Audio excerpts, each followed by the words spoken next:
On this episode of the Pit Therapy Podcast, we talk about the band from first to last. We talk about how they probably influenced the first generation of scene kids. We talk about Sonny and his influence in emo music and in EDM. And we also talk about the effects of MySpace and how it grew our music to what we know today. Thanks for jumping on, and let's open this pit up. Somebody hit somebody!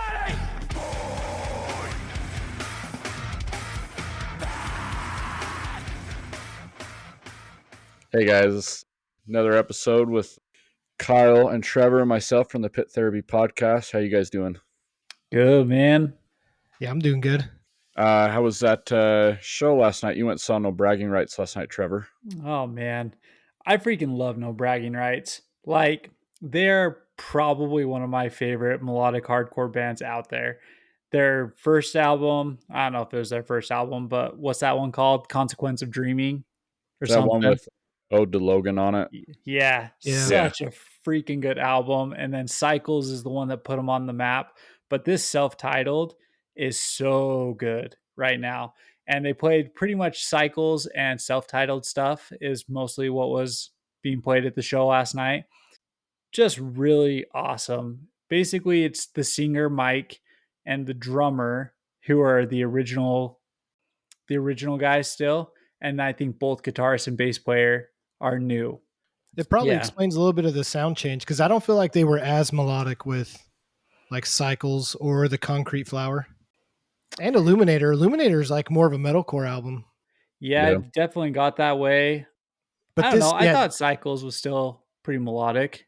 Yeah, I mean, Cycles is one of my all-time favorite albums. And yeah, like you said, their self-titled album, I literally listen to that probably once a week still. It's so good. I remember they used to open up with the Team America intro. Yeah. that was pretty fun. Dope. I do remember that too. Yeah. But yeah. I probably haven't seen those guys in 2023, probably at least 10 years at the very least. So they haven't been in Utah for 10 years. They were saying the last time they were here, 9 years, 2014 was the last show that they were here for. And it was actually the Cycles album tour that they were doing for Cycles when it came out. So that was the last time they were here. And then they've always kind of done weird shows, right? They've done tours and stuff like that. But for some reason, it always felt like they came to Utah as one-offs. And I know they've got connections here. I know they've got friends here and ties to Utah specifically.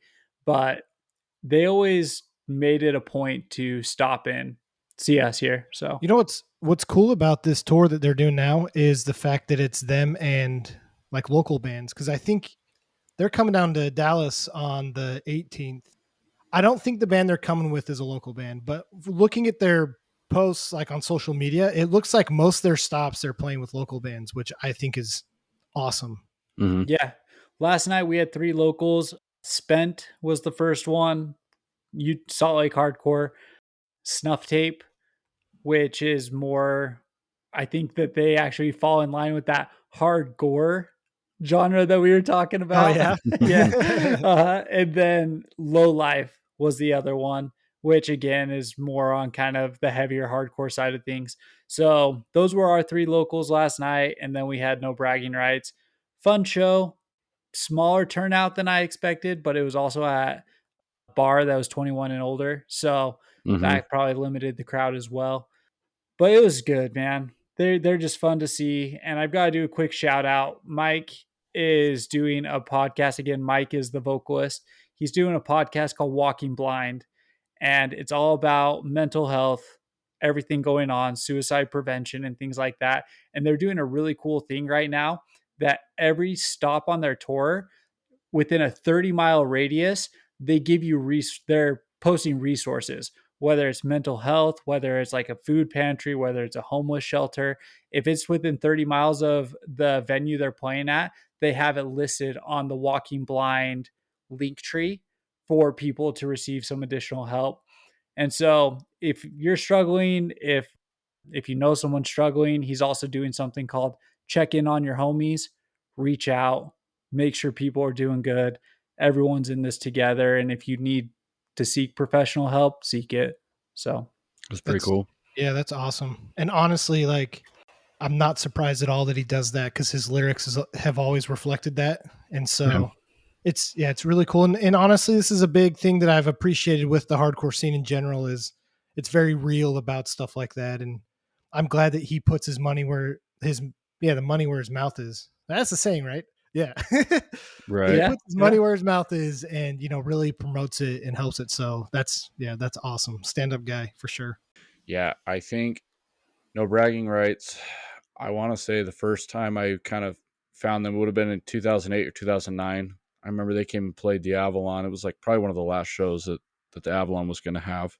I remember we kind of made the connection. Some hardcore kids at the time were like, hey, don't come play this venue again because you can't mosh. They don't let a lot of people in here, certain people. And they actually started booking at a different venue called the Outer Rim, which was kind of a hot spot for a while for like a younger generation of hardcore kids. But I know like a lot of those guys at the time made friends with that generation of people, and they got really good response out of that crowd. It's actually funny. I was scrolling through Instagram today and saw a picture of two friends that don't go to hardcore shows at all, and there they are posted up at the No Bragging Rights, and I'm like, you're kidding. You don't come to that's shows cool. for years, and you choose that one and don't say anything. I heard a couple Pretty people cool. saying that they were just it was a blast from the past kind of thing. Yep. And for me, the last time I saw No Bragging Rights was around 2009 as well. They rolled through Logan, northern Utah, small college town, and there was like 7 of us there, 8 of us there, and they rolled through. And I'm pretty sure it was the last show that I was like actually swinging and dancing at. And so to come back 14 years later, swinging and dancing and No Bragging Rights, it was fun. It was a good Cool. time. Yeah, that's way That's cool. awesome. I'm not a fortune teller, but I foresee us deep diving and talking about them in the future. So Yeah. Definitely one to talk about. Yeah, I get my shows mixed up, but I remember the last time I saw him, so it was about 10 years ago in 2013. I could have my lineup wrong, but it was either Backtrack, Expire, or The Beautiful Ones. They got kind of thrown into a bill on that, and either all 3 played or at least one of them did. I don't remember. There were like 3 shows that all went on the same week, so my memory's a little hazy, but dude, no, they're super cool. Backtrack and No Bragging Rights would have been a sick tour. I'd have Yeah. killed for that, dude. Teeny tiny venue, smaller than Kilby. Oh That'd have been gosh. sick. That'd have been so much fun. Yeah, it was Yeah, really so fun. I got my No Bragging Rights tickets for down here, and then I also got my tickets to the Wonder Years. Nice. So and it's that's back to cool. back. So it'll be No Bragging Rights on the 18th, and then the Wonder Years on the 19th. And they're playing with Anxious, Sweet Pill, and Action Adventure. I don't know if you guys know a lot of those bands, but Anxious is like one of those like not hardcore bands, but comes from the hardcore scene type. So Mhm. I really like them. I'm excited to see them. Sweet Pill is like, if we wanted to talk about bands that sound like Title Fight or are kind of cut from the same cloth, I would put them right there because they're way good. You guys should go check them out. It's like a mix between Circus Survive and Title Fight. It's really, really cool. And then Action Adventure, they're like a straight up pop punk band, but they came with the Newfound Glory and 4 Year Strong tour last year down here, and they're awesome. I'm super pumped to see this. I'm just worried about my knees, man. I'm too old to be doing back-to-back shows. Seriously. It's okay. You won't be That's swinging funny. that much at the Wonder Years. Not at the Wonder. I might stage dive and stuff for Anxious. I might go get a little rowdy for them, but Yeah. even So then, just standing after No Bragging Rights, I don't know if my knees are going to do it. I found the Salt Lake City date. It was actually in 2014, so I'm a year off. It was at the Shred Shed with Orthodox, Heart to Heart, The Beautiful Ones, No Bragging Rights, and Rotting Out. Oh, sick. Sick. That's what it was. I think That would Backtrack and be it. Expire was a different show. They're probably like, they probably are friends or something with Rotting Out because isn't that, I think they're from like the same area. Oh, sure. Anyway, did all your kids start school this week, or did they start a week prior? Mine started Oldest today. Oldest was Thursday. Middle child was today. So Nice. Yeah, my kids, I think my son's been in for like a week now. it's so Nice. nice. It's nice to have the house back. I know, Really? especially working from home. Yeah. I say my kids go to my parents all day and we go to work. So really, it doesn't really change anything for us. We're just another trip we got to make to come drop kids off and pick them up. But the weirdest thing though about this is just that we have Labor Day so close to when school starts. It's always just kind of weird and awkward that they like go for like 2 weeks and then it's like, okay, you got a 4-day weekend. It's like, all right, dope. So Yeah.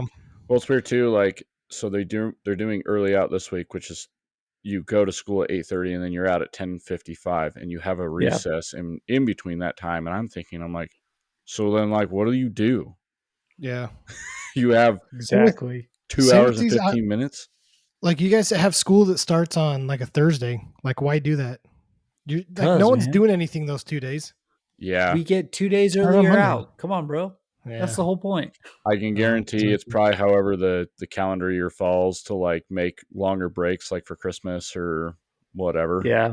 It was 2 days. But dude, so listen to this. The school district down here, they have like a running list. They like rank students in high school from like their GPA down, and it's like public information. They like post it around the school. Dude, that's brutal. Isn't that brutal? Like that's so messed up, dude.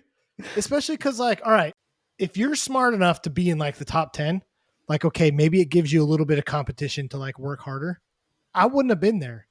Like I would have been like, yeah, I'm not one of the smart kids. So F school, I'm giving up and I'm not working hard at it at all. Like that would have killed all motivation for me to see that I was on the bottom. I don't know if I would have ever even just looked at it. I would have been like middle of the pack, maybe middle low. And I would just been like, whatever, you know.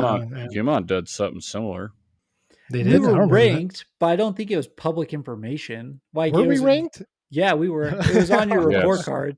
No. Like the schools were ranked. I was like, did not qualify. No. So the way that I was told by the administration is my grades were bringing the rank of that school down, and instead of helping the student, they just wanted me to go to a different school so that their numbers would go back up. Oh yeah, no, I'm not talking about that, dude. Think of like, how many kids do you think were at our high school? In our grade? Probably okay, in our grade, sure. What was our graduating class? 600? Graduating? We didn't have 600. We had 600? 400? 300? I was going to say 253. Okay, I don't know. Again, dude, I'm bad at math. That's why it wasn't on the list. I bet you're a lot. I bet you're a lot more than that. Okay, small towns like 100. All right, let's say for the sake, close to like almost 1,000. I wouldn't be surprised. No way for graduating class. I wouldn't doubt it. I don't think so. Not literally going to count face by face. How many kids came from? Well, how many kids came from like your junior high? 100? No idea. I don't know. You guys are like 90% of the people I ever talked to back then too. So I don't know anyone. I pulled my yearbooks the other day. I thought I knew everyone who I had graduated with. And I started flipping pages. There was like 4 pages I had to flip before I saw a face I recognized. I know. Like, it was so stupid. Crazy. Okay, but anyways, getting back to the point. Josh, imagine, just imagine that there's 400 kids in your graduating class. Mm-hmm. They rank all 400 of them 1 through 400 according to your GPA. Mm-hmm. That's wild. And they post it and they tell you and they like make you compete with the other kids. Not the school, like actual student wise. Like Josh, you were ranked 399. They do that. They do that, but that's the thing. They do that, but they don't make it public so other people can see. But if you're getting called in the office and they're saying, yo, this is where you're at, you're not going to do well, you're not going to graduate, you're not going to do this, you need to leave, and it's bringing our number down. So it's almost maybe not public information, but it's still enough for me to be like, okay, all right, well, screw you. Okay, well, yeah, exactly. Yeah. But down here it's public. Like they post it. It's like something they show each other. And like these kids were talking about how like they talk about it. Listen, they talk about what number you are. And I'm just like, that's so messed up. I have no problem with public shaming. Well, let's just put a dunce cap on them like the old school cone hat and just stick them in a corner. Or Josh, you go to a different school. Well, I mean, think of it though, like when you go to college courses and stuff, before everything was online, they just posted the grades up on a whiteboard and you went up. Yeah, but they usually use like your student number or something. They would put your name. I know what you're saying, Josh. They used to just put your name on there and you would scroll your finger down. You'd scroll down and just find your Herb- name. Show that in the Herbie movies. Hancock. Was it ever really like that? I don't know. I really doubt that they're putting people's actual names and then their grades. Oh, I bet in some I bet said data 90s. they I did. bet it switched in the 90s as soon as Yeah. computers became a little bit more advanced. In the 90s? Yeah. I bet You early can put 2000s. stuff in the 90s. But not everybody had a computer till maybe like mid to like 2004, 2005. I don't think I got a computer till like 2001. Hence the dunce cap. Yep. Exactly. I'm just kidding, Josh. Well, my kids watched Three Ninjas for the first time. Oh, such And a the good show. The part where the guys are like, I know, and I shouldn't have brought this up right now because it's going to get us way off track because I could talk about this movie for hours. It's one of the greatest movies ever made. Oh yeah. Yeah, if anyone ever disagrees with me, they can eat a bag. But where they're like in the phone booth and the guy's like, yo, what time does school get out? And the guy's like, I don't know. I never stayed to the end. That's exactly how I feel talking And they were about like, school. dude. That's exactly how I feel talking about school, though. It's just like, I don't know. I never stayed to the end. That's hilarious. Dude, I love all three of them. I love There's when more the, than First three will movies, always dude. be the best, though. I don't know. And I the one love it with when they Hulk go to Hogan. I love when they go to Japan and the grandpa calls the nurse a vampire. You evil vampire. And they use this recording to buy like to buy plane tickets to go to Japan, and he ends up calling Heck the yeah. flight lady a vampire. We're going to do an episode dedicated to the Three Ninjas. All Good. right, we're Down. going to go off the rail. Down. No music, Three Ninja breakdown. That's where I learned how to spin kick and stuff, was watching them. So directly Yeah. translated into the hardcore scene. I mean, who's the band? They have the song "Rocky Loves Emily." Was that I like can't 4-letter lie? That's the one. 4-letter line. The See? Girl Avalanche. Yeah. The only reason I know that is because I love Three Ninjas. Yep, So I exactly. probably listen to that song all the time. I probably didn't like it, but I probably listen to that song all the time. Dude. It's a pretty good So- song. Cool song name, cool band name, terrible band. Listen, I can get down to some 4-letter lie. Speaking of terrible bands, should we Yeah. have today? Not 4-letter lie. Okay. Blast from the past, from first to last. All right, All right. It's a nice little rhyme we're there. getting into this. The band we're going to talk about today that Kyle was super pumped about is called From First to Last. I got to say, I think they started it says they started in 1999 with a different vocalist, or was it 98? I saw 99. Pulled up my Wikipedia. My internet crashed. Okay, I got it pulled up. Yeah, I saw 1999. Okay. Which, by the way, I could have sworn these guys started like 2006. Yeah. I had no idea they had music this old. So the first time, I would say I probably saw From First to Last was on a music video. Was it Vevo? Vevo? I think that's how you say it. Yeah. And it was Still hanging Ride, around. Ride the Wings of Pestilence. They're playing in this desert thing or whatever. And that was my first picture that I had of what you're supposed to look like if you're emo. So this would have been 2005.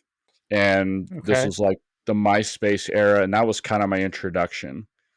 And then I started kind of watching DVDs of them that would pop up on compilation discs. And they talked about them playing Warped Tour in 2004. And there's a video specifically of Sonny Moore crawling up on this scaffolding or whatever and jumping off into the crowd. And so I never got into that music, but I'm okay, they've been a band for a while. So, but anyway, yeah, they started it in 1999 and went through, I don't even know how many members. We're going to get into that because this is just a cluster of a mess. And seems like they did quite a few tours with every generation of changing of bands as well, which I thought was pretty cool, with a few records. And it was actually funny when we were doing the Parkway Drive podcast is when I noticed that Parkway Drive released their their first record before everything that I had never seen or heard before. And From First to Last did the same thing. Their first record, Aesthetic. Mm-hmm. What do you guys think of that record? I actually thought it was really good. Yeah, I didn't mind it. for what Yeah. it is. For what it is. Yeah. It's definitely not as like emo or whiny sounding. Mhm. It sounds like a pretty good post-hardcore like album. Yeah, so it says it's got a different vocalist on it. Right. Is Sonny what I doesn't come read. to the next one. Yeah. Yeah, which to be honest, I couldn't like really tell. Like, I could tell it was less whiny, but I could tell like that could still be Sonny Moore singing. But then then the next record, the big one, that I remember the most is Dear Diary, My Teen Angst Has a Body Count, which was released in 2004. I think that's like So the one they're most known for. with the Aesthetic album though, there's one song. It's called My Heart, Your Hands.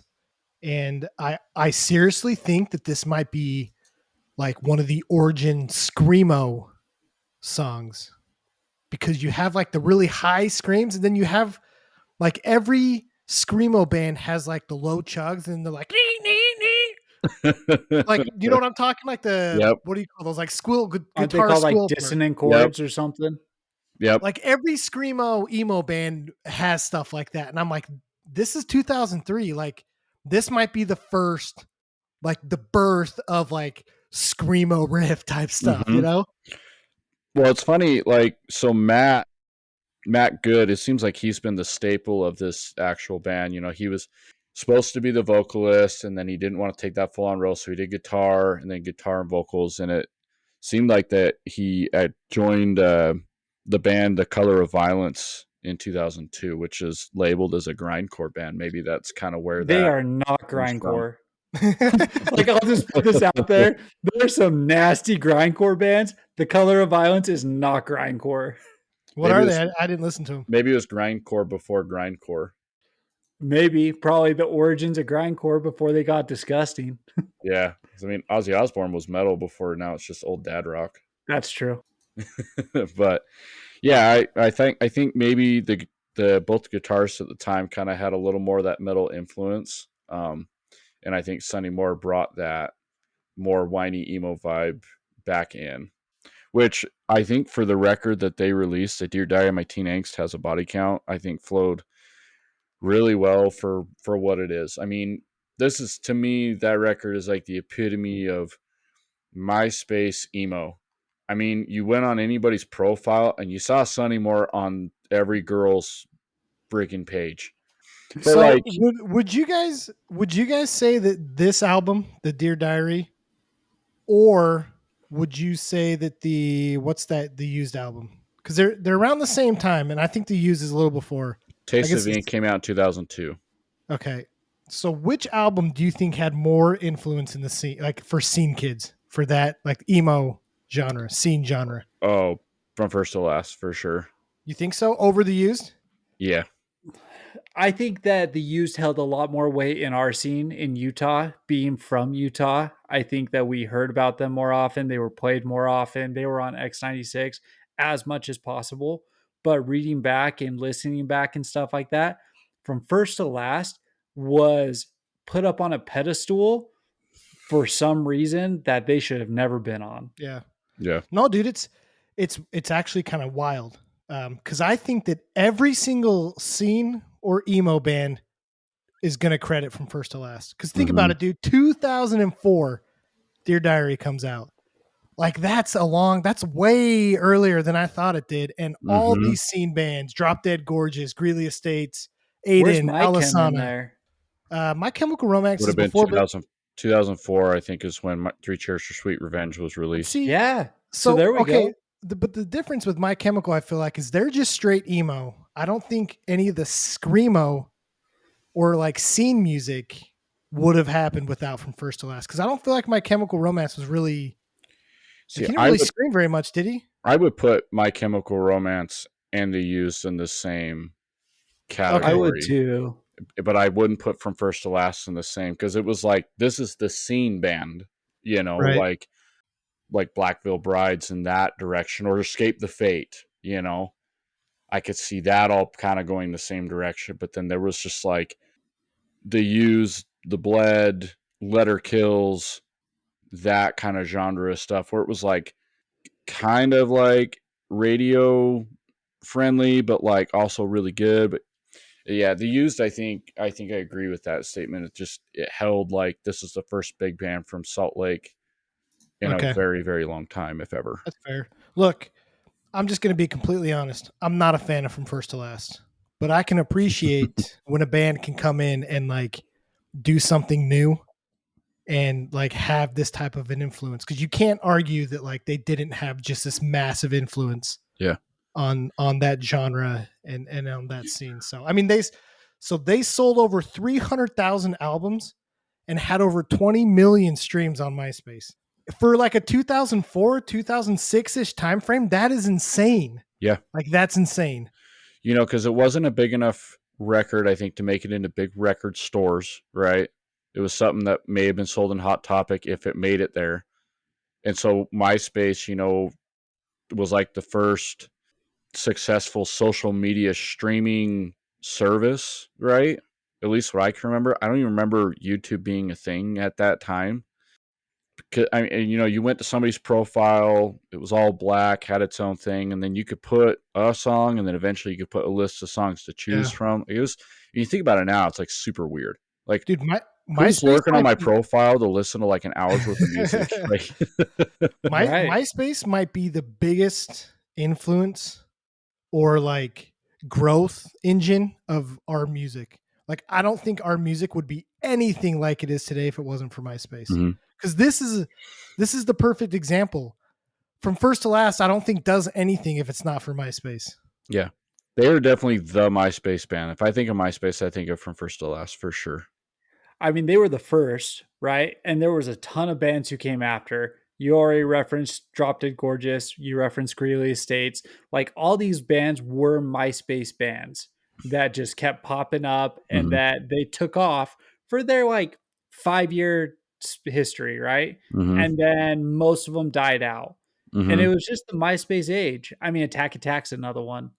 Well, So there was, if I don't know, so in like 2008, 2009, I don't know, somewhere in that era, there were a lot of booking agencies that based their, if they were going to book you or not, off of what your MySpace looked like. And so like that's that band, crazy. that band Get Scared, they Yeah. started street team pages for every single state, and they literally went on each page and friended everybody from that state, right? And their MySpace blew up, and so when they would ask a booking agency to come, like come watch them or like see if they'll book them or whatever, they go to their page. They've got a million friends. They've got over a million streams or whatever. And so it's a no brainer. Like, yeah, this is a good money pit. Let's do it. And it actually worked for Get Scared for a long time. They ended up, I can't remember who they signed with, but it was something. I think it was whoever they used was signed with at first. I can't remember, but it Yeah, worked. which they were directly influenced from these guys. You want to talk about scene kids? Oh Get yeah, Scared was as seen as possible. yeah. Yeah. So let me ask you guys this, because I don't know if you know much about the story of Sonny playing with this band. So they held like tryouts or something for a guitar player, Mm-hmm. and they found him in California and then flew him out to Georgia to like record with them. And when he got there, they heard him singing and they ended up moving him to vocals. Yep. So I have a question, Josh.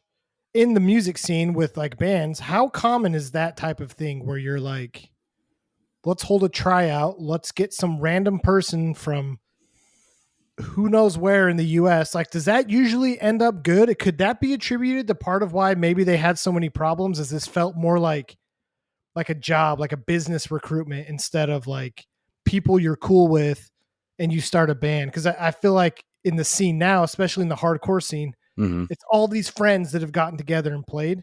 It's not like, hey, I'm going to post a job posting for a guitar player for this Right. band. Yeah. I think in most cases it doesn't usually end well because you don't have that connection. To me, it sounded like they were on a massive time crunch to get that record written, because even when Sonny came out and actually, recorded with them, it's noted in there that Matt wrote that record in 2 weeks. So, another fast record. And I mean, a lot of good Which, hold came on, from it. before you just skim over that, what is it about fast records that turn out so well? Who was the other one that we talked about? Oh, Parkway. Mm-hmm. Killing with a Smile is a 2-week record and a banger. And I'll just tell you, Dear Diary, I did not give this album the credit it deserved back in the day. I think because they were considered the scene band. I actually really enjoyed it. I went back through, I listened to it multiple times this last week, and I really liked it. Mm-hmm. Under Us, They're Only Chasing Safety was done in 2 weeks as well. Yeah. What is it about that? I think there's two types of people. I think some people need to like overplan and be ready 3 months and ahead.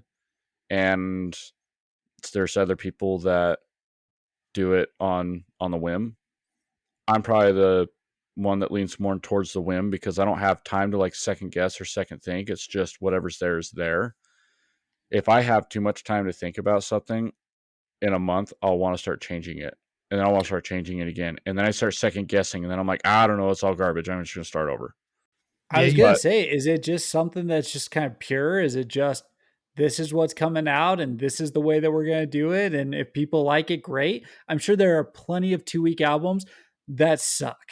Mm-hmm. Like, let's just put that out there. Yep. There are probably so much that are pure trash. Yeah, but think about though the bands that we're talking about that have done this. I mean, they're genre defining bands. That's true. So like, yeah, you're right. Like there's probably a lot of 2-week albums that suck, but specifically these bands, and that's why they're so good. And that's why we're talking about them is because they had this like idea, this new, and that's what's kind of sucked for music, especially in our scene for like, there was like a 10-year period where music just kind of sucked. Cause I feel like you lost these people coming in with a new idea, this new style of music, this new way to do things. And you get in the moment and you just bust it all out. And it's like, it's probably like a super incredible feeling. Yeah.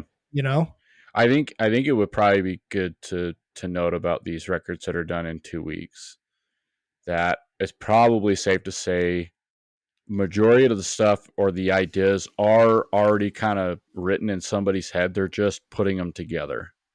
Sure. That's where the producer comes in and goes, okay, take this, here you go. Next song. We got to go. Right. Think about that too. Most of these that we're talking about are like their first or second albums. Right. Mm-hmm. So it's probably stuff they've been mulling over for 10 years since they were a kid. Yeah. Right. And then finally got it. Right. And then that's why maybe they taper off when they get older and play longer because they've lost that, Yep. Well, then you get into the cycle of every other year you have to put out more music and stuff like that. And it's not everything that you've been developing over time. Right. It's going to be something that maybe only had 6 months to brew instead of 6 years to brew. So there's something to be said about it. Yep. Crack the code. There it is. Well, and geniuses. One album every 6 years. 6 years. One EP every 6 years. 3 songs. That's it. So I had to look up the date on this because I couldn't remember and it took me ever to find it. But the first time I saw them was in 2006. It was January. I remember it was insanely cold and it was at a venue called Club Ice that later like burnt down like 3 months after the show. And they played with He Is Legend and Story of the Year. And what's funny is From First to Last, I don't think was supposed to play. It was supposed to be Every Time I Die. And then I remember I showed up and they said Every Time I Die isn't playing. And I'm like, oh, that's weird. And then I was over there looking at the merch. From First to Last had merch. And then He Is Legend, I think, came out and played first. And then From First to Last came on. And that's when I was like, these guys are really good. And the one thing that was really fun to watch, and it's fun going back listening to the record, is From First to Last drummer is insane. The amount of structure he puts into that drum work, watching him play it live was insane. But then I go back and listen to all the drum work on that 2004 record. And it's like, you'd think it'd be overkill, but it flows so well in all the stuff that they do. It's not straightforward, just like straight beats. He's doing a lot of double bass, a lot of like cymbal hits, a lot of fills. He was really fun. I think most of the time I just sat and watched the drummer. I mean, they do so many different like heavy to slow parts to like in that post-hardcore realm and things like that I could totally see that. Even on Note to Self, they have that fast double bass pattern and then it slows down for the lyrics that everyone knows, right? Yep. That kind of poppy beat. So right. I could totally see that. Yeah, I remember that tour. I remember watching He's Legend and then stepping out from first to last and then coming back for the start of the year. Story Look, here man. was sick though. Yeah, look, I am not a fan of Sonny's vocals. I hate the like scene kid vibrato that they do. And I'm talking about all scene bands because they all do it. The like really weird whiny vibrato. And Yep. he does it a ton in Heroin. Going back and listening to that album, I didn't make it through it. I couldn't, Guys, dude. We talked about this though. This is stemming from Autumn to Ashes.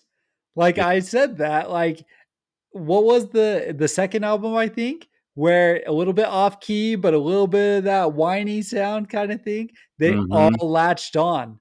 And they were predecessors to From First to Last. I'm sure there was a ton of influence from that. Yeah.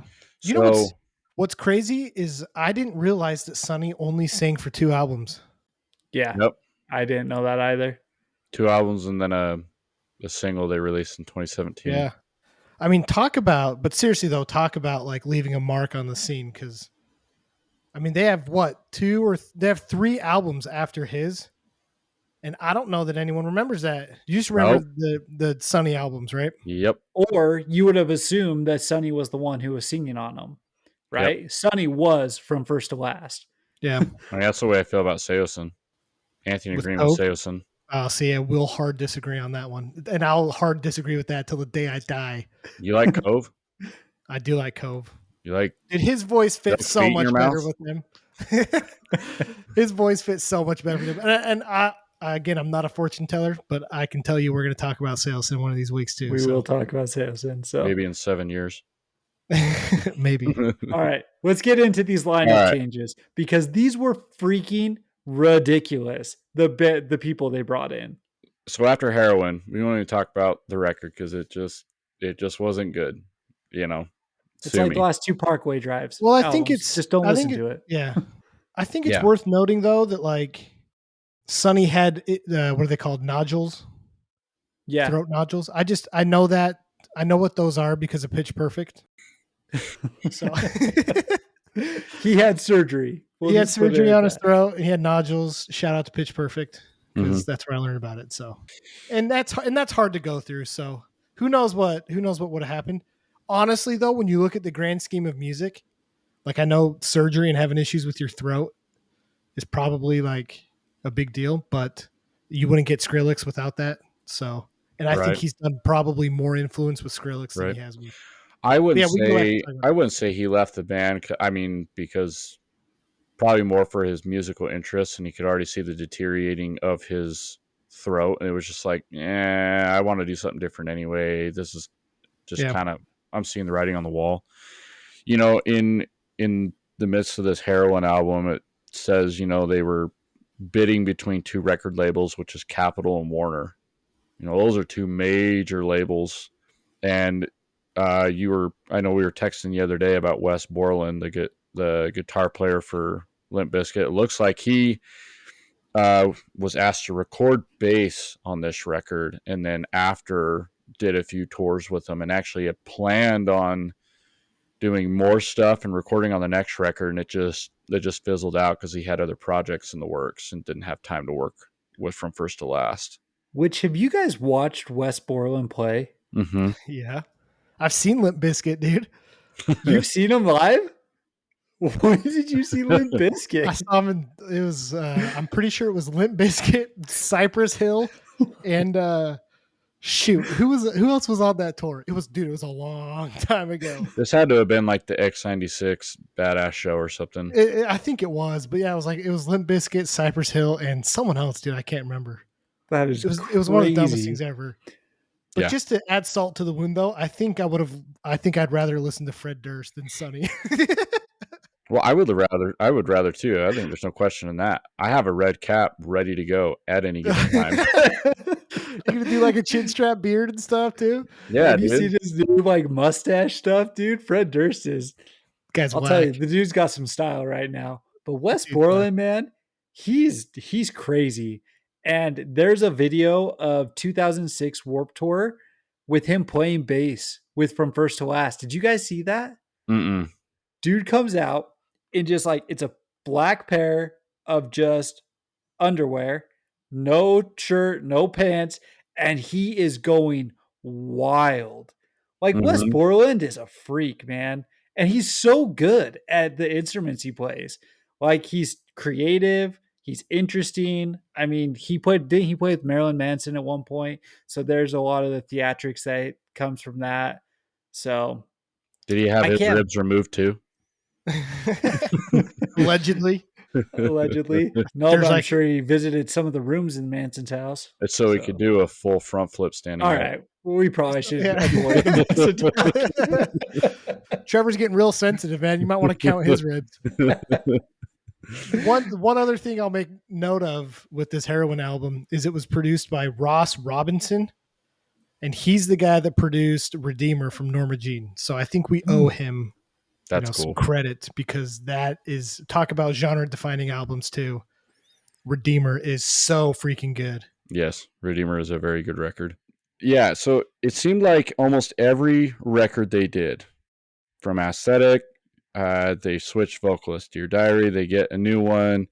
Heroin, they're losing their bass player, they're getting a new one. And then in 2007, Sonny departs.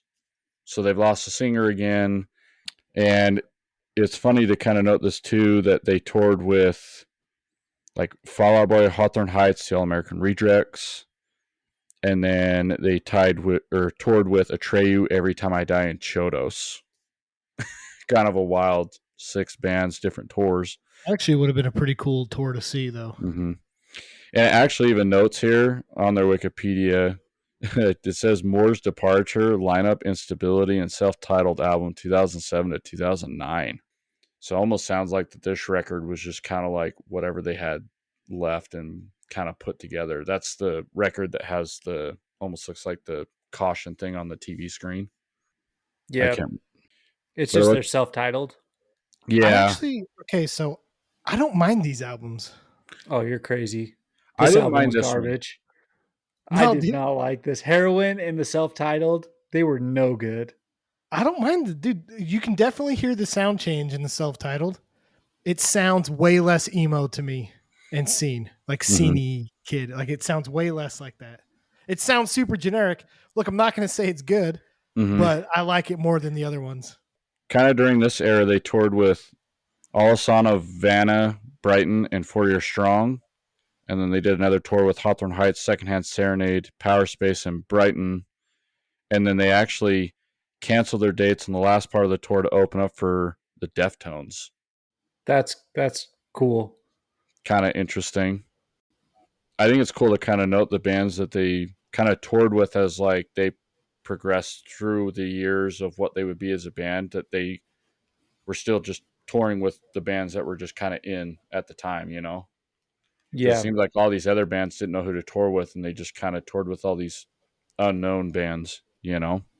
There was, Go I ahead. read one tour. It said, from first to last, begin their fall headlining tour, Rather Be Slaying Noobs, starting November 1st. And I'm just like, I can't think of a more like scene kid sentence in my whole life. Especially because Noobs is with a Z at the end. Exactly. Yep. Yep. So- It's with Bless the Fall, the Skylit Drive, and Vanna. Yeah, that's like scene kids' wet dream, dude. Right. So it says here that Sure Tone Records organized a large-scale marketing campaign for the band in order to increase the band's mainstream exposure. And it actually included partnerships with MySpace, Hot Topic, and MTV. See, but this is what we're talking about. The fact that they blew up the way that they did on MySpace elevated these guys so high. Yeah. Like they were on a pedestal, and they continued to retain that partnership, like Sure-Tone and everything like that. I'm sure you were about to get to this, but then they signed the deal with the Electronics Arts, Mm-hmm. where they were on like the next 11 video games, one of their songs. Like video game exposure is huge. Dude, We've They played talked on- about the bands who've been on the video games. they played on Jimmy Kimmel. That too. That's crazy. Yeah. Yeah, it says they played on the MTV Winter Valencia in Spain on March 6th. And then they announced they were going to be on Warped Tour in 2008. Looks like they did most of that Warped Tour, but it's just kind of cool that they have partnerships with MySpace and Hot Topic and MTV. Because now I think about it, I think those were like the three main places I always saw them. I always saw that music video on MTV. I always saw them all over MySpace. And anytime you walked into Hot Topic, that was the first thing you saw. It was the first thing you probably made fun of, but it's the first thing that you saw. Maybe they were friends with Tom. Maybe that's how MySpace was such a big thing for Everyone was friends with Tom, man. Everyone was friends with Tom. That's true. So my issues with their like last three albums is that I felt like they were really late to the game with the music they were playing. For sure. Because that self-titled album comes out in 2008. Personally, it sounds to me like a ripoff of Sailsin. And it's which record again? The self-titled one. The one with the weird TV screen. Yeah, if you listen to the song, I don't know. I can't remember the song name. Sorry. But it's got like We All Turn Back to Dust. That's the song name. Mm-hmm. We All Turn Back to Dust. Literally sounds like a ripoff of Sailsin. He's got the really high vocals, and then they do like the gang vocals in the background with like a little bit of rock sound and some melodic guitar and stuff. And I was like, this is Sailsin, but Sailsin's been out for a couple of years already, you know? Yeah. Thrown to the Wolves, 2010. Sounds like a Chiodos album. Chiodos already done it 2-3 years before. It's like, it's not bad music and stuff. And like, again, look, they're not my favorite band, but I can appreciate and respect what Sonny did in those two albums because it was unique. It was like genre defining. It changed a lot of stuff. It influenced a lot of people. These last three albums just sound like everything else that was in the scene at that time. Well, it's funny, in this record, The Throne to the Wolves, around this same time, there was remember Chris Lent actually ended up leaving the band and ended up drumming for I Set My Friends on Fire. Heck yeah. That's right. And then two of the other members were focusing on their side project, The Color of Violence. Looks like that was starting to kind of pop up again. So it seems like during this record that they were starting to go through lineup differences and inconsistency lineup changes that they couldn't hold on to. And then in 2009, Miss May I announced they would be touring with From First to Last in October, and they ended up touring with them in Greeley Estates. So look, again, later they toured with Alasana, The Word Alive, Asking Alexandria, and Memphis Mayfire in December. So it seems like that they were still trying to keep up with all the new bands that were popping up. I haven't seen that before out of any band that we've talked about thus far. And then it seems like kind of after this, they kind of just did a weird hiatus for a while. Yeah, you say we haven't seen that, but what these guys did that the other bands didn't do, like From Autumn to Ashes, they basically just said, we don't recognize the scene anymore. Same with Boy Sets Fire, right? Mm-hmm. They call it quits. From First to Last is like, find me Wes Borland. We're going to put him on bass. Let's keep this thing going. They tried to keep going when they should have probably just called it quits. Right. I was going to ask, are you okay with that? Because it feels like at this point, it's just a business. It's being churned because the music doesn't sound genuine. They've cycled through 35 people. I don't know what the actual number is, but it's at least 35. It was 20. I counted. It wasn't really? It was like 19 or 20. Yeah, there's a big roster. Well, it's funny, like in this hiatus, Craig Owens posted a video of his new band, Destroy, Rebuild Until God Shows. They just call it Drugs. Drugs. And you can actually see Matt Good playing in it. Yeah, Matt he was the guitarist and keyboardist, right? Yeah, basically announcing that this is his new project. So I was like, oh, all right, well, From First to Last is for sure done. Oh, and so is Chiodos. You would think with a super band like that, it would be amazing, and it was not a good band. I just feel like, I mean, to be completely honest, I just feel like that whole scene like came and went pretty quick. It was like 3-4 years. Like it really was big. It was big there for a while. I mean, even now, like I go to shows and I don't see Scene Kids anymore. I'm not complaining about it, but really? Mm-hmm. Maybe I'm just going to different shows. Kids are actually coming back. Oh, really? It's like 90s and Scene. Like, okay, but are you seeing like goth people? Because that's different than Scene. Well, okay, not by much, but it is. Is it? There's no Scene Kids, or are you just not going to where the Scene Kids normally would be? I mean, I hope it's both. Yeah, you know what I mean. Like it's probably the latter. seeing Yeah. kids now are probably going to see Skrillex, and I'm never going to go see Skrillex. That's true. That's an All I interesting know point. is I just went to the amusement park by us the other day. There was a chick wearing what looked like Junko jeans, way too big, black with red stitching, Yep. big heavy eyeliner, and the fingerless gloves. And she But was the that's one operating the ride. okay. And That's that more to like me is seen as seen can be. cyber goth though. Like when I think of scene, I think of jeans that you bought at the Baby Gap with a shirt that you also bought at the Baby Gap that has some weird like the cover of Foreign Hands album, Yeah. cover type drawings, Splatter like really paint messed on up. the side with a band name on it. Yeah, with like the lip piercings and then the hair that's covering one eye with a Yeah. hoodie. Yeah, no, for sure. I think that look isn't a thing anymore. But Where's Davey Havoc? Let's get Davey back on this. Davey Havoc doesn't even have that hair anymore. I know, Davey. Yeah, who knows Come on, man. what's he doing now? Yeah. But But yeah, I feel like the scene kind of came and went pretty quick. And You it think was maybe- it was big time there for a while. do you think maybe it died when MySpace died? Because I mean, that's about the time MySpace just wasn't a thing anymore. Yeah. I mean, yeah. The It'd be natural hard to say progression when would've been MySpace Facebook, and actually maybe they died. didn't do it. Because I feel like I just kind of went to Facebook and then nobody was using MySpace anymore, and so I just stopped. Which It was is weird. a shame. Yeah. Yeah, it was super weird because MySpace was cool. Like the fact that you could customize your page the way that as much as you could, people learned how to code, people learned how to modify and things like that. Like a lot of kids got interested in technology and web design because of MySpace. Yeah, seriously. So it's crazy that everyone all of a sudden was like, oh, Facebook? I don't have to touch my profile. I don't have to work. All right, we'll do it. You know what I loved about MySpace, and it probably wouldn't be this way now, is that there was no ads. There was no political agenda. There was no advertisements. It was just who you were friends with, and that's who you networked with, and that's what came through your feed. Well, you that's know? And Look, Tom sucked at marketing. I think Yeah. but I think we're real close here to figuring it out. And the answer is that MySpace was cool because our parents weren't on it. Exactly. Yeah. That's why Facebook sucked. Is once our parents got a hold of it, it's like, well, there it went. Listen, Can't my have mom anything would have nice. got the belt out for the music that I had on my MySpace. Yeah. Let's be honest. So let me ask you, Josh, like a genuine question here. No. What really got you into From First to Last? Because like, yeah, I'm poking fun at it and stuff, but you genuinely like them. So just what really like attracted you to them? What got you into them?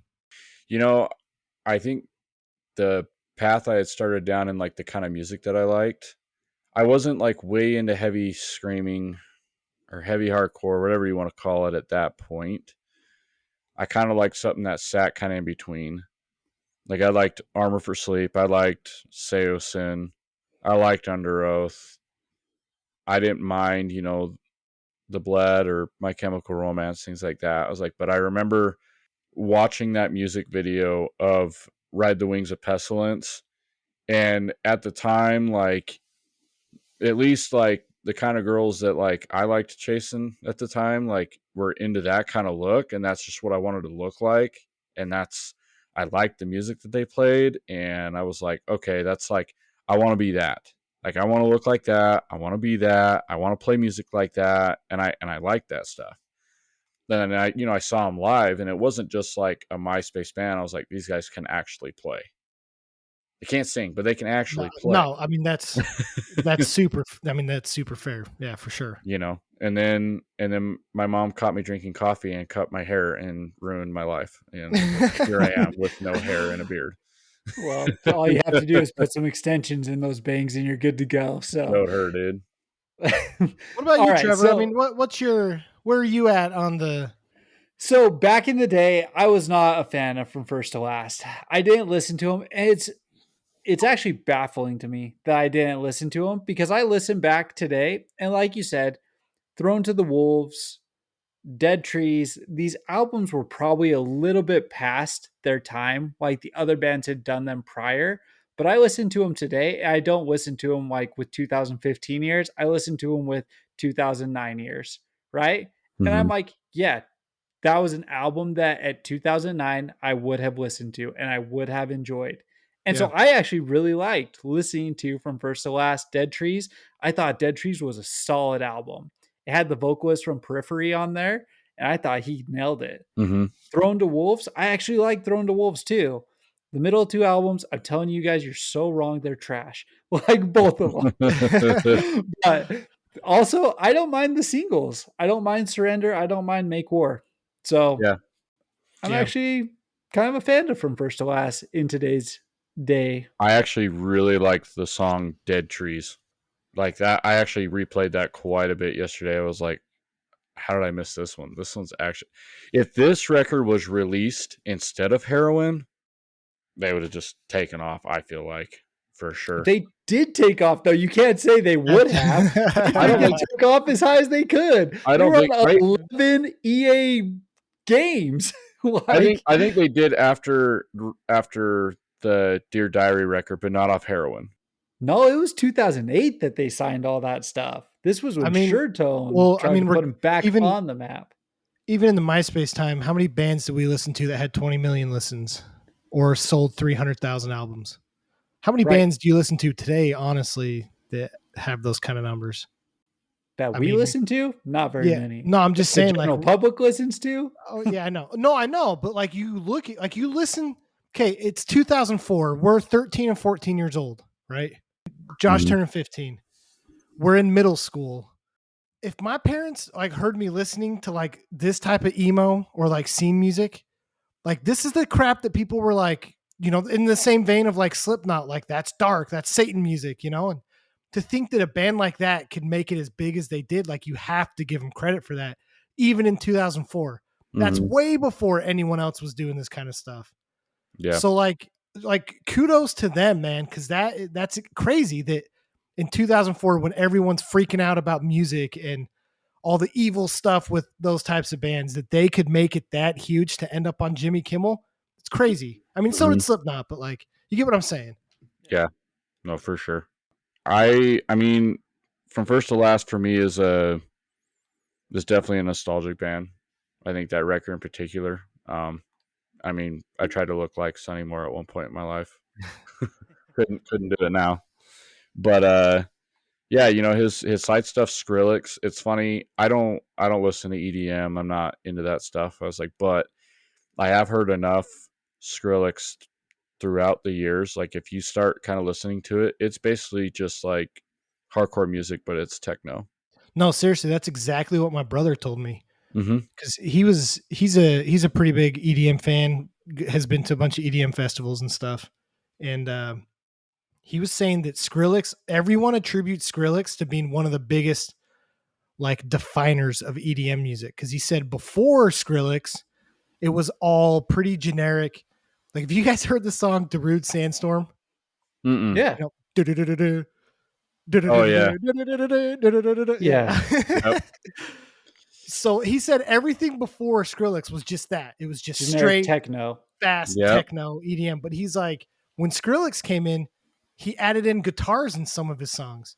Yep. Like he defined and changed dubstep to what it is today. And it's like, yep, that's incredible, because that's arguably one of the largest music genres in the world. Yeah. Well, it's funny too, because like when I first heard the name Skrillex, and then somebody told me like that's actually the singer from First to Last. I went, wait, what? Yeah, Sonny Moore, and that actually got me to go check out Skrillex because I was curious. Like, I'm curious to see what he's up to, you know. And while I'm not into EDM, I was listening to it like, oh, so it's just hardcore music, but electronically. Yeah, dude, he's won 8 Grammys with Skrillex. It's over in overseas, right? Or is this? No, Grammys here, like stuff here. I don't know what's the award show where you win a Grammy. What's that called?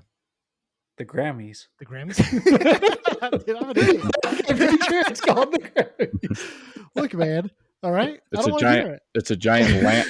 It's a giant lamp that you put in your the leg lamp, dude. It's an award. Yeah. I won it. It's not like that's not the plural form of grandmas, right? Grammys. So here's the thing, right?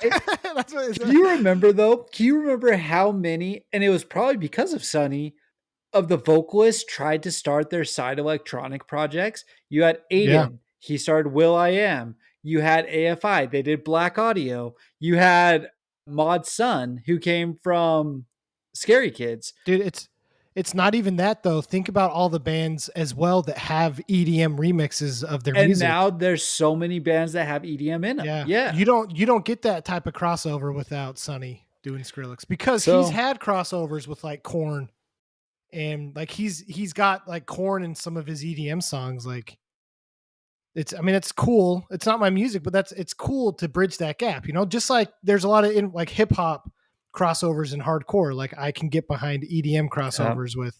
Here's what would be interesting to note. So he was born in 1988, so he means he's 35 now. So that means that when he did that tour in 2006, he would have been 18. just 18, barely. That's So crazy. when he was touring with them before in like 2004 on Warped Tours and stuff, he was He's a little 16. kid, dude.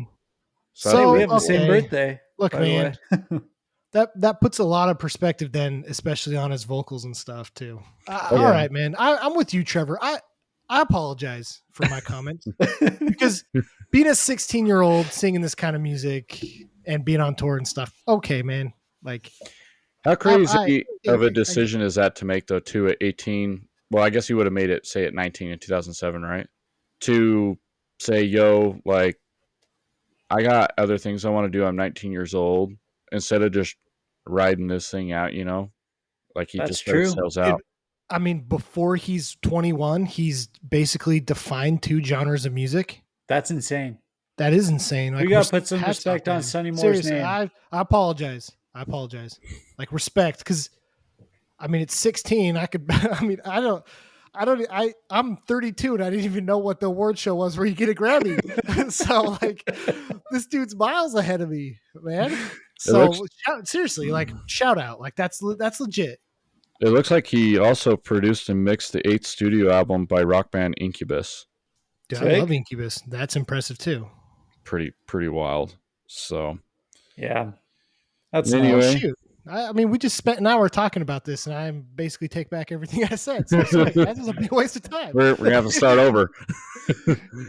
We actually love From First to Last. No, I they still were don't not like. seen band. I still don't like the music, but I will not like openly. Should we call him complain From about Last them to now. First now? Yeah, I guess you have to change your name. Look, with how many band members they've cycled through, this might be the only time that I will agree with you that, yeah, change your name. Listen, When there's no one left and it's all new people, it's your new band. Yeah. Matt Good has been inconsistent. Can't totally say they've turned over, but Does he play guitar? I feel like it only counts when you're the vocalist. he was supposed to be their vocalist, and he did sing on Throne to Wolves. Is that the album he sang on? Or was it the self-titled? This was actually fun to talk some crap and then take it all back. So, Yeah. I mean, honestly, I would like to know, I'd like to know what people think, because that's what's been really cool, especially getting older, as you look back on some of these bands and like, I don't think you really, what was it that Andy said in The Office where he's like, you don't really like know you're in the good times until after. And so it's like going back and listening to these bands, it's like you really don't appreciate what they did, Mm-hmm. and I may not be a fan of their music, but if I would have just understood like the significance of what they were doing back in 2006 or whatever, then like that would have been a lot cooler. But at least I can now, and it's been fun going back and reading and learning about them. So Right. sick. Sweet. Well, let us know what you think. If we're wrong, or if we're right, or if you hate us, love us, whatever. Do you guys have a band we're going to discuss about next week? Any ideas? Haven't figured it out yet. Turn it is. It's mine. We're going to put some thought into it. It's going to be our 10th band episode. So going to go with someone who's probably a little bit more relevant today and probably out and touring and stuff like that. So I'm going to give this one some thought. So we're going to do Creed. Creed. Peace. Cool, All right, guys. see you guys. All right. Take care.